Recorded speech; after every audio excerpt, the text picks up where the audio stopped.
ಪ್ರಿಯ ವೀಕ್ಷಕರೇ, life excellence ಫೌಂಡೇಶನ್ನ YouTube Kannada ಚಾನೆಲ್ಗೆ ತಮಗೆಲ್ಲರಿಗೂ ಆದರದ ಸ್ವಾಗತ.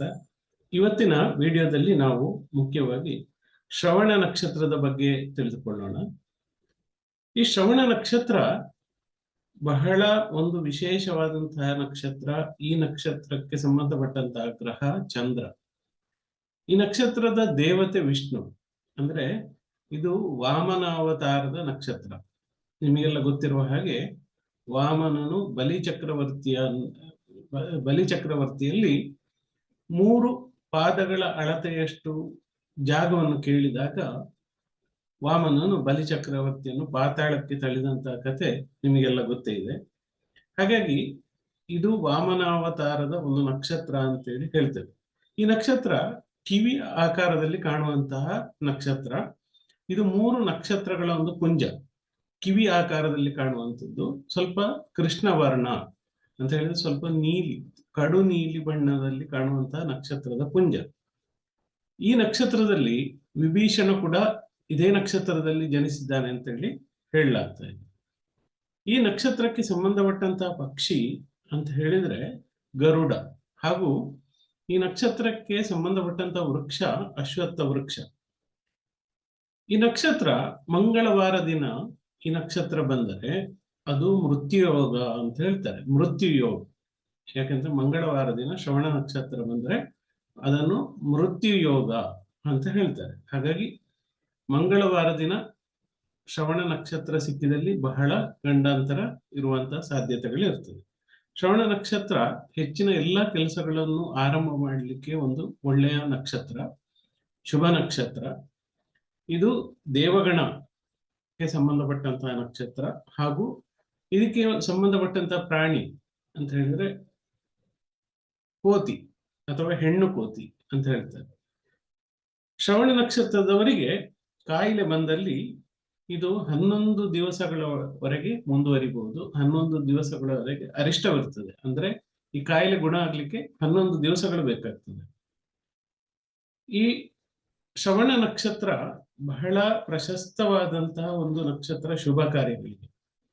ಹಾಗಾಗಿ ಈ ಶ್ರವಣ ನಕ್ಷತ್ರದಲ್ಲಿ ಜನಿಸಿದವರು ಧರ್ಮ ಬುದ್ಧಿ ಇರುವಂತವರು, ಧೈರ್ಯ ಇರುವಂತವರು, ವಿದ್ಯಾವಂತರು, ವಾಕ್ಚತುರರು, ಸಿರಿವಂತರು, ಹಾಗೂ ಧಾರ್ಮಿಕ ವಿಷಯಗಳಲ್ಲಿ ಆಸಕ್ತಿ ಉಳ್ಳವರು.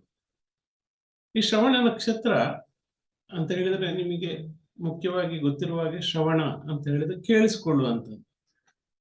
ಈ ಕೇಳಿಸಿಕೊಳ್ಳುವ ಕೆಲಸ ಮಾಡುವುದು ಯಾರು ಅಂತ ಹೇಳಿದ್ರೆ ಮುಖ್ಯವಾಗಿ ಈ IAS ಆಫೀಸರ್ಸ್ ಅಥವಾ ಸ್ಟ್ರಾಟಜಿಕ್ ಪೊಸಿಷನ್ ಅಲ್ಲಿ ಇರುವವರು, ಅಥವಾ ಯಾವುದಾದ್ರೂ ಒಂದು ಉನ್ನತ ಹುದ್ದೆಯಲ್ಲಿರುವವರಿಗೆ ಬೇಕಾದಂತಹ ಮುಖ್ಯ ಒಂದು ಲಕ್ಷಣ ಏನು ಅಂತ ಹೇಳಿದ್ರೆ ಇನ್ನೊಬ್ರು ಹೇಳಿದ್ದನ್ನು ಕೇಳಿಸಿಕೊಳ್ಳುವಂಥದ್ದು. ಈಗ ರಾಜರಾಗಿರ್ಲಿ ಅಥವಾ ಮಂತ್ರಿಗಳಾಗಿರ್ಲಿ ಅಥವಾ ದೇಶದ ಪ್ರಧಾನ ಮಂತ್ರಿ ಆಗಿರ್ಲಿ, ಇವರ ಮುಖ್ಯ ಕೆಲಸ ಏನಿರ್ಬೇಕು ಅಂತ ಹೇಳಿದ್ರೆ ಇನ್ನೊಬ್ಬರು ಏನು ಹೇಳ್ತಾರೋ ಅದನ್ನು ಕೇಳಿಸಿಕೊಳ್ಳುವಂಥದ್ದು, ಮನನ ಮಾಡುವಂಥದ್ದು, ತದನಂತರ ಕನ್ಸಲ್ಟೇಷನ್ ಮಾಡುವಂಥದ್ದು ಅಥವಾ ಇನ್ನೊಬ್ಬರಿಗೆ ಒಂದು ಸಲಹೆಯನ್ನು ಕೊಡುವಂತಹ ಕೆಲಸವನ್ನು ಈ ಶ್ರವಣ ನಕ್ಷತ್ರದವರು ಮಾಡ್ತಾರೆ. ಈ ಶ್ರವಣ ನಕ್ಷತ್ರದ ಮೊದಲನೇ ನವಾಂಶ ಮೇಷರಾಶಿಯಲ್ಲಿ ಬರುವಂಥದ್ದು. ಈ ಮೇಷರಾಶಿಯಲ್ಲಿ ಬರುವ ಒಂದು ಮೊದಲನೆಯ ಪಾದದ ಅವರ ಒಂದು ಗುಣಲಕ್ಷಣಗಳು ಏನಿರ್ತದೆ ಅಂತ ಹೇಳಿದ್ರೆ ಅವರು ಬಹಳ ಮಹತ್ವಾಕಾಂಕ್ಷೆಯವರಾಗಿರ್ತಾರೆ. 2ನೇ ಪಾದದಲ್ಲಿ ಹುಟ್ಟಿದವರು ರಾಜತಾಂತ್ರಿಕ ಸಂಬಂಧಪಟ್ಟಂತಹ ಕೆಲಸಗಳನ್ನು ಮಾಡುವ ಸಾಧ್ಯತೆಗಳು ಜಾಸ್ತಿ ಇರುತ್ತದೆ. ಅದೇ ರೀತಿ 3ನೇ ಪಾದದಲ್ಲಿ ಹುಟ್ಟಿದವಂತವರು ಸಂವಹನ ಅಂತ ಹೇಳಿದ್ರೆ ಮೀಡಿಯೇಷನ್ ಅಥವಾ ಮಾತುಕತೆ ಮಾಡುವಂತವರು ಅಥವಾ ಮಾತಾಡುವಂತವರು ಅಥವಾ ಮೋಟಿವೇಶನ್ ಮಾಡುವಂತವರು, ಇಂಥ ಕೆಲಸಗಳನ್ನು ಮಾಡುವಂತವರಾಗಿರ್ತಾರೆ. 4ನೇ ಪಾದದಲ್ಲಿ ಹುಟ್ಟುವವರು ಇವರು ಇನ್ನೊಬ್ಬರ ಸಮಸ್ಯೆಗಳನ್ನು ಆಲಿಸುವವರು, ಕೇಳುವವರು, ಹಾಗೂ ಇನ್ನೊಬ್ಬರ ಅಹವಾಲುಗಳನ್ನು ಸ್ವೀಕರಿಸುವವರು, ಇನ್ನೊಬ್ಬರಿಗೆ ಒಂದು ಸಲಹೆಯನ್ನು ಕೊಡುವಂತಹ ಒಂದು ವಿಚಾರವನ್ನು ಮಾಡುವಂತವರಾಗಿರ್ತಾರೆ. ಹಾಗಾಗಿ ಈ ನಕ್ಷತ್ರಕ್ಕೆ ಇರುವಂತಹ ಒಂದು ಶಕ್ತಿ ಅಂತ ಹೇಳಿದ್ರೆ ಸಂವಹನ ಶಕ್ತಿ ಅಂತ ಹೇಳಿದ್ರೆ ಕಮ್ಯುನಿಕೇಶನ್, ಉತ್ತಮವಾದಂತಹ ಕಮ್ಯುನಿಕೇಶನ್ ಮಾಡುವಂತಹ ಶಕ್ತಿ, ಇತರರನ್ನು ಜೋಡಿಸುವಂತಹ ಶಕ್ತಿ ಈ ನಕ್ಷತ್ರದವರಿಗೆ ಇರುವಂತಹ ಒಂದು ಸಾಮರ್ಥ್ಯ. ಹಾಗೆ ಈ ನಕ್ಷತ್ರಕ್ಕೆ ಸಂಬಂಧಪಟ್ಟಂತಹ ದೇಹದ ಅಂಗಗಳು ಅಂತ ಹೇಳಿದ್ರೆ ಕಿವಿ ಮತ್ತೆ ಲೈಂಗಿಕ ಭಾಗಗಳು, ಇದು ಈ ನಕ್ಷತ್ರಕ್ಕೆ ಸಂಬಂಧಪಟ್ಟಂತಹ ದೇಹದ ಅಂಗಗಳು. ಹಾಗಾಗಿ ಈ ನಕ್ಷತ್ರದ ಒಂದು ಪುರುಷಾರ್ಥ ಏನಿರ್ತದೆ ಅಥವಾ ಗೋಲ್ ಏನಿರ್ತದೆ, ಇದು ಅರ್ಥವನ್ನು ಸಂಪಾದನೆ ಮಾಡುವಂಥದ್ದು. ಅರ್ಥವನ್ನು ಸಂಪಾದನೆ ಮಾಡುವಂಥದ್ದು ಅಂತ ಹೇಳಿದ್ರೆ ಕಲೆಕ್ಟ್ ಮಾಡುವಂಥದ್ದು ಅಥವಾ ಹಣ ಗಳಿಸುವಂಥದ್ದು, ರಿಲೇಶನ್ಶಿಪ್ ಗಳಿಸುವಂಥದ್ದು, ಏನೆಲ್ಲ ಗಳಿಸುವಂಥದ್ದಿದೆಯಾ ಅದೆಲ್ಲ ಈ ನಕ್ಷತ್ರಕ್ಕೆ ಸಂಬಂಧಪಟ್ಟಂತಹ ಒಂದು ಪುರುಷಾರ್ಥ. ಹಾಗೆ ಇದು ಚರ ನಕ್ಷತ್ರವಾಗಿರ್ತದೆ, ದೇವಗಣ, ರಾಜಸ ಗುಣವಿರ್ತದೆ. ಈ ನಕ್ಷತ್ರಕ್ಕೆ ಸಂಬಂಧಪಟ್ಟಂತಹ ಪಂಚಮಹಾಭೂತ ಅಂದ್ರೆ ವಾಯು. ಅಂದ್ರೆ ಈ ನಕ್ಷತ್ರದಲ್ಲಿ ಜನಿಸಿದವರು ಮಂತ್ರ ಕಲಿಯುವಂಥದ್ದು, ಮಂತ್ರ ತಂತ್ರ ಮುಂತಾದವುಗಳನ್ನು ಕಲಿಯುವುದರಲ್ಲಿ ಆಸಕ್ತಿ ಉಳ್ಳವರಾಗಿರ್ತಾರೆ. ಹಾಗಾಗಿ ಈ ಶ್ರವಣ ನಕ್ಷತ್ರದಲ್ಲಿ ಜನಿಸಿದವರಿಗೆ ವೇದಶಾಸ್ತ್ರಗಳ ಒಂದು ಜ್ಞಾನವಿರ್ತದೆ. ಇವರು ವಿದೇಶದಲ್ಲಿ ವಾಸ ಮಾಡ್ಲಿಕ್ಕೆ ಇಚ್ಛೆ ಪಡ್ತಾರೆ. ಹಾಗೂ ಶ್ರವಣ ನಕ್ಷತ್ರದವರಿಗೆ ವಿದೇಶದಲ್ಲಿ ಒಂದು ಉತ್ತಮವಾದಂತಹ ಸಕ್ಸಸ್ ಸಿಗುವಂತಹ ಚಾನ್ಸಸ್ ಜಾಸ್ತಿ ಇರ್ತದೆ. ಇವರು ಶ್ರೀಮಂತರಾಗಿರ್ತಾರೆ. ಹಾಗೆ ಇವರಿಗೆ ವೈರಿಗಳು ಜಾಸ್ತಿ ಇರ್ತಾರೆ. ಇವರು ದೇವತೆಗಳನ್ನು, ಬ್ರಾಹ್ಮಣರನ್ನು ಗೌರವಿಸುವಂತಹ ಒಂದು ನಡತೆ ಉಳ್ಳವರು. ಇವು ಕವಿಗಳಾಗಿರ್ಬೋದು. ಹಾಗೆ ಈ ಶ್ರವಣ ನಕ್ಷತ್ರದವರಿಗೆ ಬಹುಪುತ್ರ ಲಾಭ ಆಗುವಂತಹ ಸಾಧ್ಯತೆಗಳಿರ್ತದೆ. ಕೃತಜ್ಞರಾಗಿರ್ತಾರೆ, ದಾನಿಗಳಾಗಿರ್ತಾರೆ, ಹಾಗೆ ಸಂಪತ್ತಿರುವವರಾಗಿರ್ತಾರೆ, ಉದಾರವಾದಂತಹ ಸಂಗಾತಿ ಉಳ್ಳವರಾಗಿರ್ತಾರೆ, ಧೈರ್ಯವಂತರಾಗಿರ್ತಾರೆ, ತೇಜಸ್ವಿಗಳಾಗಿರ್ತಾರೆ. ಇದೆಲ್ಲ ಶ್ರವಣ ನಕ್ಷತ್ರಕ್ಕೆ ಇರುವಂತಹ ಒಂದು ಗುಣಲಕ್ಷಣಗಳು. ಶ್ರವಣ ನಕ್ಷತ್ರದ ಪ್ರಥಮ ಪಾದದಲ್ಲಿ ಜನಿಸಿದವರು ದೃಢವಾಗಿರುವವರು, ಮಹತ್ವಾಕಾಂಕ್ಷೆ ಉಳ್ಳವರು, ಆಕ್ರಮಣಕಾರಿ ಪ್ರವೃತ್ತಿ ಉಳ್ಳವರು. ಯಾಕೆಂತ ಹೇಳಿದ್ರೆ ಮೇಷ ನವಾಂಶ ಬಂದಾಗ ಮಂಗಳನ ಗುಣ ಹಾಗೂ ಈ ಚಂದ್ರನ ಗುಣ ಎರಡು ಕೂಡ ಅಲ್ಲಿ ಕಂಡು ಬರ್ತದೆ. ಹಾಗಾಗಿ ಇವರ ಒಂದು ಏನಿರ್ತದೆ, ಆ ಮೊದಲನೆಯ ಪಾದದಲ್ಲಿ ಹುಟ್ಟಿದವರಿಗೆ ಆಕ್ರಮಣಕಾರಿ ಒಂದು ಪ್ರವೃತ್ತಿ ಇರುತ್ತದೆ. ಶಿಸ್ತುಬದ್ಧರಾಗಿರ್ತಾರೆ. ಯಾಕೆಂತ ಹೇಳಿದ್ರೆ ಶನಿಯ ರಾಶಿಯಲ್ಲಿ ಬರ್ತದೆ, ಅದೇ ರೀತಿ ಮಂಗಳನ ನವಾಂಶದಲ್ಲಿ ಬರ್ತದೆ. ಶಿಸ್ತುಬದ್ಧರು, ಜಗಳಗಂಟರು, ಹಾಗೂ ಇವರ ಕಣ್ಣುಗಳು ಸ್ವಲ್ಪ ಕೆಂಪಾಗಿರ್ತದೆ. ಹಾಗೆ ಅವರು ಒಂದು ಟೈಮಲ್ಲಿ ಅಂದ್ರೆ ಏಕಕಾಲದಲ್ಲಿ ಹಲವು ಕೆಲಸಗಳನ್ನು ಮಾಡುವಂತಹ ಶಕ್ತಿಯನ್ನು ಹೊಂದಿರ್ತಾರೆ.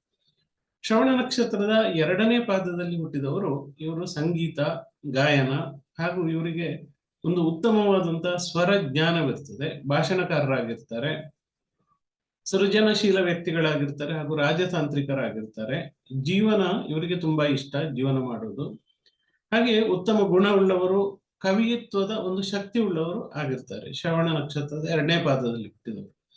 ಶ್ರವಣ ನಕ್ಷತ್ರದ ಮೂರನೇ ಪಾದದಲ್ಲಿ ಹುಟ್ಟಿದವರು ಇವರಿಗೆ ಒಂದು ಕಲಿಯುವುದರಲ್ಲಿ ಆಸಕ್ತಿ ಜಾಸ್ತಿ ಇರ್ತದೆ. ಇವರಿಗೆ ಫೈನಾನ್ಷಿಯಲ್ ನಾಲೆಜ್ ಅಂದ್ರೆ ಆರ್ಥಿಕ ಒಂದು ವಿಷಯದ ಬಗ್ಗೆ ತುಂಬಾ ಜ್ಞಾನವಿರ್ತದೆ.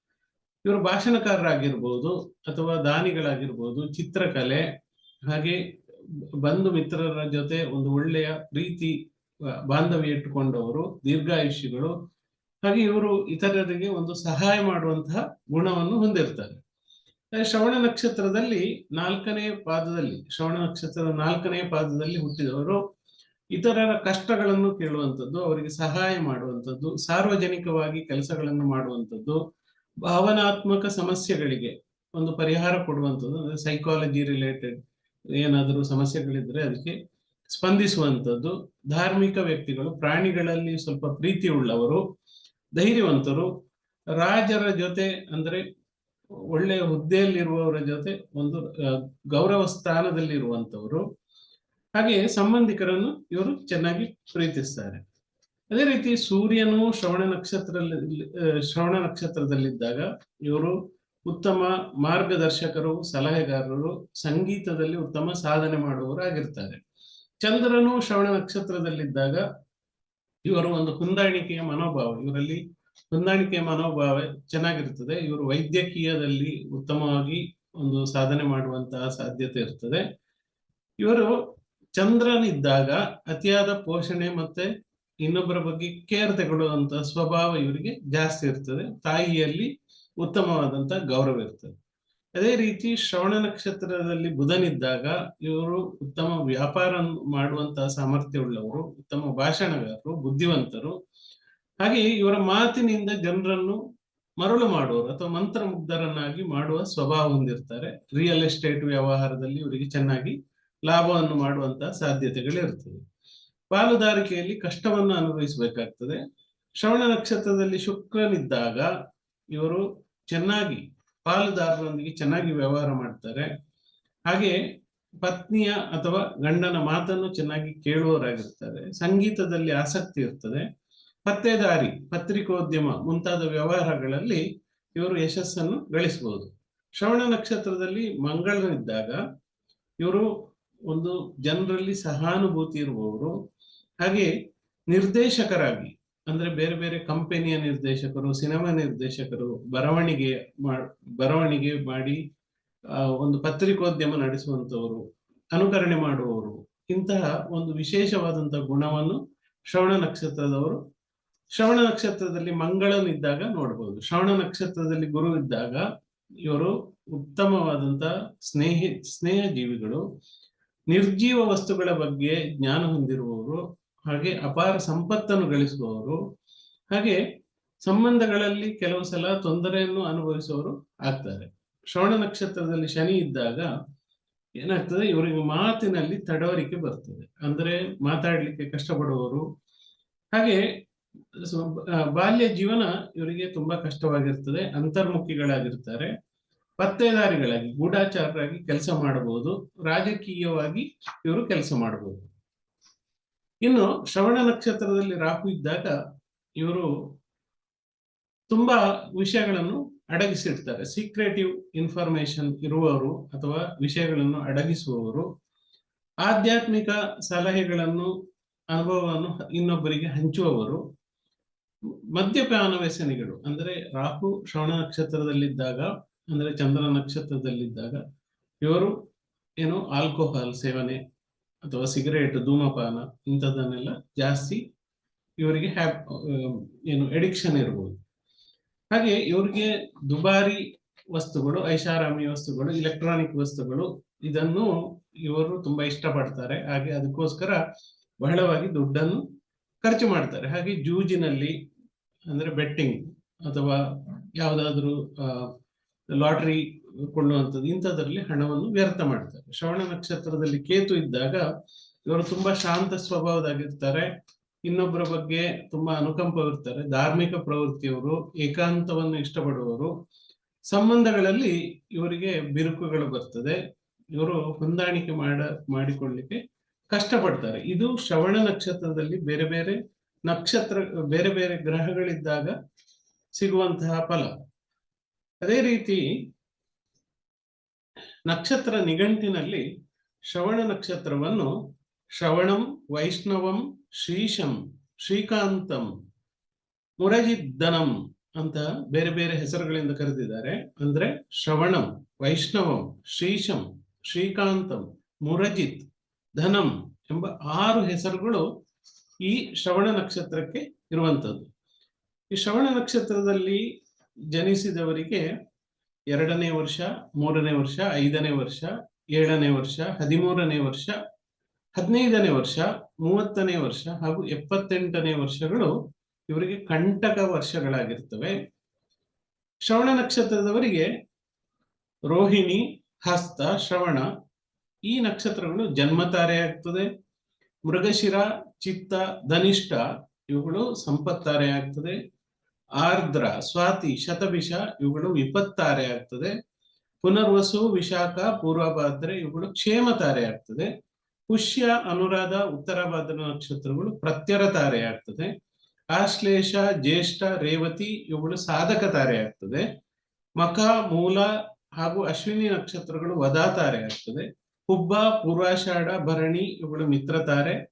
ಉತ್ತರ, ಪೂರ್ವಾಷಾಢ, ಕೃತ್ತಿಕ ಈ 3 ನಕ್ಷತ್ರಗಳು ಪರಮ ಮೈತ್ರ ತಾರೆಗಳಾಗ್ತವೆ. ಅದೇ ರೀತಿ ಶ್ರವಣ ನಕ್ಷತ್ರದವರಿಗೆ ಲಾಭ ತರುವಂತಹ ವ್ಯಾಪಾರಗಳು ಅಂತ ಹೇಳಿದ್ರೆ ದ್ರವ ವಸ್ತುಗಳು, ಖಾದ್ಯ, ಸೀಮೆ ಎಣ್ಣೆ, ಪೆಟ್ರೋಲು ಅಥವಾ ಹಾಲಿನ ಉತ್ಪನ್ನಗಳು, ಮೀನು ಸಾಕಾಣಿಕೆ, ಹಲಗೆ, ಮರಕೆಲಸ ಮಾಡುವಂಥದ್ದು, ಐಸ್ ಕ್ರೀಮ್ ವ್ಯಾಪಾರಗಳು, ಗಣಿ ವ್ಯವಹಾರಗಳು ಅಥವಾ ಮಾದಕ ಪೇಯಗಳನ್ನು ವ್ಯಾಪಾರ ಮಾಡುವಂಥದ್ದು, ಹಳೆ ಪುಸ್ತಕವನ್ನು ವ್ಯಾಪಾರ ಮಾಡುವಂಥದ್ದು, ಸಿಮೆಂಟು, ಇಟ್ಟಿಗೆ, ಕೃತಕ ಗೊಬ್ಬರ ರಾಸಾಯನಿಕ ಗೊಬ್ಬರ ಮುಂತಾದವುಗಳನ್ನು ಮಾಡುವಂಥದ್ದು ತುಂಬಾ ಒಂದು ಲಾಭ ತರುವಂತ ವ್ಯಾಪಾರವಾಗ್ತದೆ.